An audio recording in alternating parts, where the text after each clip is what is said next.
दुर्गं काञ्चनं वैदेहीहरणं जटायुमरणं सुग्रीवसम्भाषणं बालीनिर्दलनं समुद्रतरणं लङ्कापुरीदाहनं पश्चाद्रावणकुम्भकर्णहननं ऐदश्रीरामायणम् ॐ शान्तिः शान्तिः शान्तिः श्रीकृष्णार्पणमस्तु।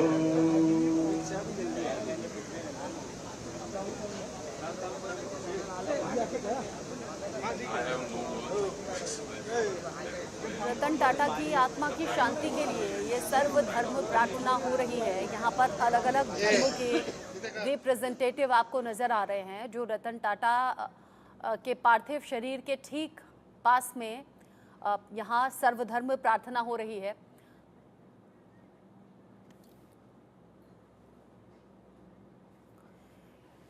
चूंकि रतन टाटा हमारे बीच नहीं रहे हैं, तमाम रिएक्शन सामने आ रहे हैं। केंद्रीय मंत्री हर्ष मल्होत्रा हमारे साथ में जुड़ गए हैं इस पर बात करने के लिए।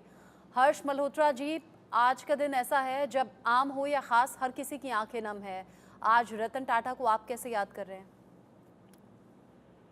रतन टाटा जी का जाना ये सिर्फ इंडस्ट्री का लॉस नहीं है, ये सोसाइटी का लॉस है, ये ह्यूमन काइंड का लॉस है। मुझे अच्छे से ध्यान है, जब कोरोना था तो he was among the first person देश के अंदर जिन्होंने उस समय 1500 करोड़ रुपए कोरोना के लोगों की सहायता के लिए दिया था। वो राष्ट्रवादी व्यक्ति थे, उन्होंने इंडस्ट्री में बड़े से बड़े मुकाम हासिल भी किए, लेकिन छोटे जो गरीब तबका है या जो लोअर मिडिल क्लास है, उनके लिए अफोर्डेबल नैनो कार जैसा भी उनकी सोच में था कि देश का हर वर्ग जो है वो कहीं ना कहीं सुखी होना चाहिए। वो इंडस्ट्री के साथ साथ एक ह्यूमन काइंड की भी चिंता बहुत करते थे। आज एक टाइटन जरूर चला गया है, पर जो उनका काम है वो आज भी टिक टिक करता हुआ चला जा रहा है और वो डिकेड्स तक चलता रहेगा और उनको देश याद करेगा। मैं उनको अपनी तरफ से, भारत सरकार की तरफ से बहुत भावपूर्ण श्रद्धांजलि अर्पित करता हूँ। हर्ष जी, 2 दिन पहले ही उन्होंने सोशल मीडिया अकाउंट पर एक पोस्ट करवाया था, जाहिर सी बात है उनकी टीम से ही करवाया होगा, जिसमें ये था कि र्यूमर्स पर ध्यान न दें, मैं बिल्कुल ठीक हूँ, सिर्फ रूटीन चेकअप के लिए आया हूँ। मतलब वो जानते थे कि सेहत कहीं ना कहीं बिगड़ी है, लेकिन लोग परेशान ना हो इसलिए पोस्ट करवाया गया होगा। बहुत काइंड व्यक्ति थे, सब कुछ जानते बूझते हुए भी अगर ऐसा करवाया है तो उनको लगता था कि लोगों को दुख ना हो, इस कारण से उन्होंने ऐसा करवाया होगा। मैंने कहा कि वो ऐसे व्यक्ति थे जो उनका जो इतना बड़ा पैराफर्नेलिया ऑफ द स्टाफ था वो उनकी भी चिंता करते थे, और मुझे अच्छे से ध्यान है पूरे देश भर में अपनी ज्यादा से ज्यादा यूनिट्स को वो विजिट करके जो छोटा वर्कर था उससे जरूर मिलते थे। तो it was a great loss to the humanity also. अपने वर्कर्स से मिलते थे, कई ऐसी तस्वीरें हैं जिसमें यंगस्टर्स के साथ में बहुत अच्छे से घुले मिले हैं। लोग उनकी सादगी पर बहुत ज़्यादा बातें कर रहे हैं कि कभी बिल्कुल हाई प्रोफाइल ना रहना। ताज होटल में भी वो नैनो से पहुंच जाते थे। बर्थडे के दिन वो बड़ा केक ना काटकर छोटा सा मफिन काटते हुए खाते हुए नजर आते थे। इतने बड़े इंसान, अरबपति, उद्योगपति, लेकिन इतना सादा जीवन। उनसे इंस्पिरेशन लेने के लिए हर वर्ग के पास बहुत कुछ है। यंगस्टर्स को उनसे इंस्पिरेशन लेना बहुत आसान इसलिए दिखता है कि अगर उनके जीवन प्रोफाइल को पढ़ेंगे या देखेंगे, आज तो मीडिया का जमाना है, बहुत सारी चीजें दिखती हैं कि उन्होंने ग्रास रूट से स्टार्ट करके आज देश की, विश्व की बड़ी कंपनीज खड़ी करी हैं उन्होंने। तो इंस्पिरेशन न केवल युवाओं के लिए है, वो प्रत्येक व्यक्ति के लिए इंस्पिरेशन है। टाटा ग्रुप को जिस तरीके से उन्होंने संभाला, जैसे उन्होंने चीज़ें अब तक बनाई, न सिर्फ देश में बल्कि विदेशों में नाम किया।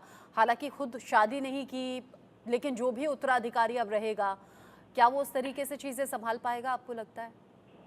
मुझे लगता है उनकी लीगेसी है, इतना बड़ा पैराफर्नेलिया खड़ा किया है और अच्छे से संभलेगा, क्योंकि वो भारत के अंदर सब कुछ खड़ा किया है। उनका पूरा एक मैनेजमेंट ग्रुप है, सब अच्छा होगा। मुझे लगता है कि उनको याद करते हुए टाटा ग्रुप और तरक्की करेगा।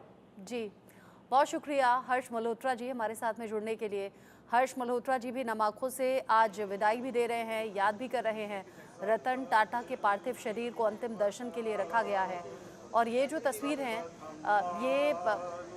ये देखकर हर किसी का दिल पसीज रहा है। रतन टाटा जो खुद अरबपति उद्योगपति थे, लेकिन वो सोचते थे एक आम वर्ग के इंसान की तरह, या फिर उनकी जगह रखकर खुद को सोचते थे। एक बार वो जा रहे थे, बारिश का टाइम था और बारिश के टाइम पर पूरा परिवार एक भीग रहा था। मध्यम परिवार, वो मध्यम वर्ग का परिवार था। उस दिन रतन टाटा ने सोचा कि क्यों ना मध्यम वर्ग के परिवार के पास भी कार होती, अगर कार होती तो वो बारिश में भीगते नहीं। और तभी सोच आई जब करीब 1 लाख रुपए की नैनो उन्होंने बनाई, और नैनो कार जिसने मध्यम वर्ग के परिवार का सपना पूरा किया। वो वर्ग जो कार खरीदने से पहले 100 बार सोचता था, वो उस सस्ती कार को खरीदकर अपना सपना पूरा कर रहा था। और जब मध्यम वर्ग के परिवारों ने वो कार खरीदी तो फिर वो डायरेक्टली कह लीजिए, इनडायरेक्टली कह लीजिए, रतन टाटा का सपना पूरा हुआ, जिसमें मध्यम वर्ग, लोअर मिडिल क्लास के लोग भी कार से सफ़र कर पा रहे थे। ऐसे कई सपने, चाहे वो कोविड काल हो या फिर वो मुंबई में हमला हुआ हो, मुंबई अटैक हुआ हो, ऐसे कई ऐसी विपरीत परिस्थितियां जिसमें रतन टाटा ने आम लोगों की मदद की है। और यही वो व्यक्तित्व जिसे आज याद किया जा रहा है। प्रथमेश मेरे साथ में है। प्रथमेश, ये वो तमाम ऐसे रीज़न हैं जो आम हो या ख़ास हो, हर कोई ये कह रहा है कि भारत ने एक कोहिनूर खो दिया है। जी बिल्कुल, जो एक सही बात है, जो एक कोहिनूर है वो अभी जो हमारे साथ नहीं रहा है। और जिस तरीके से जो है कल उनके तरफ से जो खबर आती है कि जो रतन टाटा है वो हमारे साथ नहीं है। हालांकि आपने जिस तरीके से कहा, जिस तरीके से उन्होंने एक मिडिल क्लास को सोचकर जिस तरीके से एक नैनो कार आई थी ताकि कोई भी मिडिल क्लास जो आदमी है वो उसमें ट्रैवल कर सके, तो एक बहुत बड़ी एक सोच रहती है। इस सोच से ही हम ये अंदाज़ा लगा सकते हैं कि कितने बड़े जो है जो रतन टाटा थे वो थे। हालांकि तस्वीरों के ज़रिए भी दिखाता हूँ कि किस तरीके से फ़िलहाल जो लोग हैं लगातार यहाँ पे पहुँच रहे, लोगों का पहुँचने का जो सिलसिला है वो यहाँ पर शुरू है। कहीं पर भी जो है लोग कम नहीं हो रहे, तब से मैं आपको तस्वीरें दिखा रहा हूँ। लेकिन जो है लगातार जो आखिरी श्रद्धांजलि है, जो अंतिम श्रद्धांजलि है वो देने के लिए रतन टाटा जी को जो बड़े नेता है वो यहाँ पर पहुँच रहे। थोड़ी देर पहले जिस तरीके से अजित पवार आए थे और उनके साथ ही प्रफुल्ल पटेल भी यहाँ पर आए थे ताकि वो आखिरी श्रद्धांजलि दे पाए। और लगातार यहाँ पर देख सकते हैं जो श्रद्धांजलि देने, रतन टाटा जी को आखिरी श्रद्धांजलि को देने का जो सिलसिला है वो यहाँ पर शुरू है। और सबकी जो आंखें हैं बड़ी नम आंखों से जो है लोग यहाँ पे आ रहे हैं और श्रद्धांजलि अर्पित कर रहे हैं, क्योंकि किसी ने भी ऐसा एक्सपेक्ट नहीं किया था कि जो रतन टाटा है वो हमारा जो साथ है वो ऐसे छोड़ के चले जाएंगे। क्योंकि जिस तरीके से 2 दिन पहले भी जब खबर आई थी कि उनकी जो सीरियस कंडीशन है हॉस्पिटल में एडमिट किया गया है, तो उनकी तरफ से भी कहा गया था कि मैं ठीक हूँ, मुझे कुछ नहीं हुआ है और नॉर्मल मैं चेकअप करने के लिए आया। तो उसके बाद जो लोग हैं वो भी ठीक हो गए थे, क्योंकि जिस तरीके से जो थोड़ा उसके बाद फिर ऐसा होता है कि एकदम से फिर खबर आती है कि किस तरीके से जो है रतन टाटा जो है अभी हमारे साथ नहीं रहे हैं। फिर ऐसी खबर आती है, फिर उसके बाद लगातार जो है लोगों का जो सिलसिला है यहाँ पर आने का अभी शुरू हो चुका है। पहले जो है कल रात को 1 के 1:30 बजे के आसपास उनका जो पार्थिव शरीर है उनके घर ले जाया गया। घर लेके जाने के बाद उनका जो पार्थिव शरीर है अभी थोड़ी देर पहले ही जो है एनसीपीए नरीमन पॉइंट में है, उन्हें यहाँ पर लाए गए उनके पार्थिव शरीर को, ताकि जो लोग हैं उनके जो अंतिम दर्शन है, अंतिम जो उनकी श्रद्धांजलि है वो यहाँ पर आकर दे सकते हैं। आप देख सकते हैं किस तरीके से उनका जो पार्थिव शरीर है वो यहाँ पर रखा गया है। और जो पूरे जिस तरीके से पूरा जो तिरंगा है उसमें लिपटा है उनका पार्थिव शरीर, देख सकते हैं किस तरीके से कफन है, एक बॉक्स है उसमें उनका जो पार्थिव शरीर है वो यहाँ पर रखा हुआ है। और देख सकते हैं जो लगातार जो लोगों का जो आने का सिलसिला है अंतिम दर्शन के लिए और अंतिम श्रद्धांजलि देने के लिए, वो सिलसिला फ़िलहाल यहाँ पर शुरू हो गया है। और यहाँ पर आप देख सकते हैं कि किस तरीके से जो लोग हैं वो आ रहे हैं यहाँ पर। और जो अंतिम श्रद्धांजलि देने का जो सिलसिला है वो भी यहाँ पर शुरू है।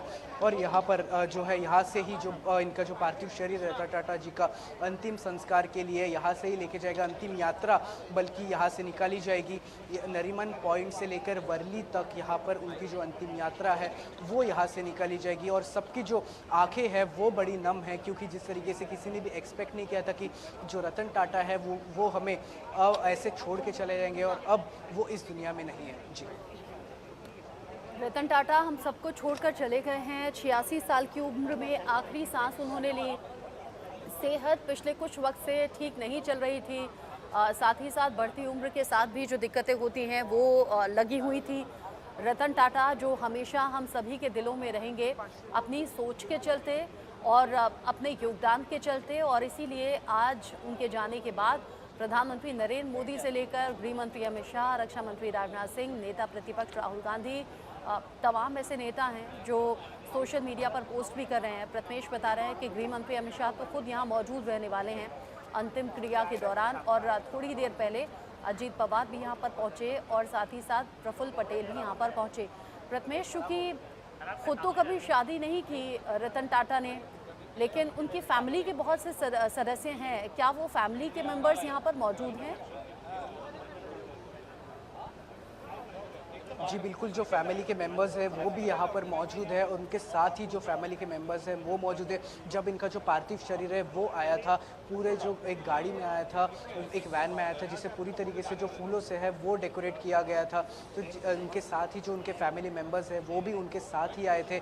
और फिलहाल मैं वापस से आपको तस्वीरों के ज़रिए दिखाता हूँ कि किस तरीके से जो है लगातार जो आखिरी श्रद्धांजलि, अंतिम श्रद्धांजलि देने के लिए जो लोग हैं वो यहाँ पर, और उनके जो परिवार के जो लोग हैं, हालांकि उनने कभी शादी नहीं की है, लेकिन जिस तरीके से जो उनके जो परिवार है वो यहाँ पर पहुँच गए, उनके साथ ही उनकी भी आंखें नम हैं, क्योंकि जिस तरीके से रतन टाटा जो उनका जो उन्होंने कल आखिरी सांस लिया था, 86 एज थी उनकी जब उन्होंने आखिरी सांस लिया।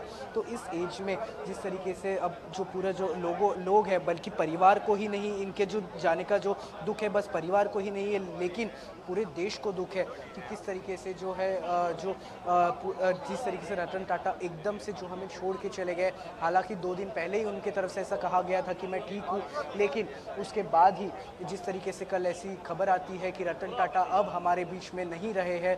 हालांकि पहले ऐसा लग रहा था कि ये खबर जो है अफवाह है, लेकिन जिसके बाद जो है उन टाटा ग्रुप की तरफ से कंफर्म किया गया इसे कि हाँ जो है रतन टाटा अब हमारे बीच में नहीं रहे हैं। एक बेहद एक दुखद समाचार कल मिला है। जिस तरीके से 11 साढ़े 11 का वो समय था रात का, जिस वक्त ये जो समाचार है वो मिला था कि रतन टाटा अब हमारे बीच में नहीं रहे हैं। और एक बड़ा ही दुखद जो है यहाँ पर एक माहौल वातावरण हो गया है कि किस तरीके से जो लोग हैं बड़े ही नम आंखों से यहाँ पर आ रहे हैं और लगातार जो है अंतिम दर्शन और अंतिम श्रद्धांजलि देने के लिए जो लोग हैं लगातार, जो चाहे वो नेता हो चाहे वो कोई आम लोग हो, उन्हें भी आने की परमिशन है यहाँ पर, ताकि वो अपने जो एक स्टार है, अपने जो कई लोगों के जो है एक गाइडेंस थे, गाइड करते थे लोगों की, बहुत ज़्यादा गाइड करते थे, कई लोगों के रोल मॉडल थे। तो इस रोल मॉडल को एक देखने के लिए जो लोग हैं और अंतिम श्रद्धांजलि देने के लिए जो अपने रोल मॉडल को यहाँ पर आ रहे हैं और लगातार यहाँ पर जो है लगातार जो लोग हैं यहाँ पर आ रहे हैं और श्रद्धांजलि देने के लिए लगातार यहाँ पर पहुँच रहे हैं। जी, लोग यहाँ पर पहुँच रहे हैं। रतन टाटा जो अब हमारे बीच नहीं है, लेकिन रतन टाटा का वो आखिरी पोस्ट लगातार चर्चाओं में बना हुआ है जो उन्होंने